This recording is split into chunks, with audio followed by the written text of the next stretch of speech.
Мені мектепте күнде мазақ қылады. Сыныптастарым менің киімімнен, сыртқы келбетімнен, тіпті сөйлеген сөзімнен күледі. Басында мен бермеуге тырыстым, бірақ қазір мен сыныпқа кірген сайын қорқамын. Буллингтің құрбаны болу өте ауыр.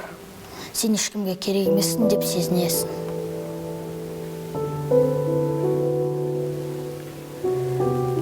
Мен олардың алдында қорқам. Әр күні үйге қайтып келгенде қайта орамауды армандаймын. Бірақ мені тыңдайтын ешкім жоқ сияқты. Үндемей қалу менің ең үлкен қателігім болды. Бірақ кімдікі дұрыс, кімдікі бұрыс екенін түсіне алмай қалдым.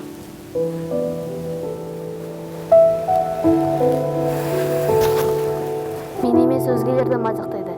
Басында бұған да көз жұмып қарадым. Мен өзгелердің ісіне араласқым келмейді. Бірақ қазір бәрін түсіндім. Үндемей қалуда зорлықтың бір түрі. Бәлкім мен оларды қорғағанда бәрі басқаша болар еді. Мен де біреуді ренжіткен кезім болды. Күлкі үшін ғана дедім. Бірақ кейін ол баланың қалай жылап отырғанын көрдім. Мені сол бір әзілдерім оның жүрегіне қандай із қалдырған енді түсіндім. Кешірім сұрағым келеді, бірақ тым кеш емес пе? Біз бәріміз бір сыныптамыз, бірақ бір-бірімізді бөлек сезінеміз. Мені жақтырпайды деп ойладым. Сондықтан мен балаларды мазақтадым. Өзіме солай орын тапқым келді. Бірақ қазір ұқтым. Буллинг ешкімге жол емес. Мен бәрін өзгертім келеді. Біз барлығымыз бірдейміз. Бірімізді екіншімізден артып тұрған ештеңе жоқ.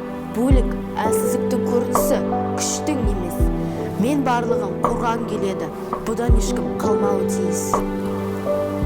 Буллингке орын жоқ. Біз бәріміз бір қоғамның мүшесіміз.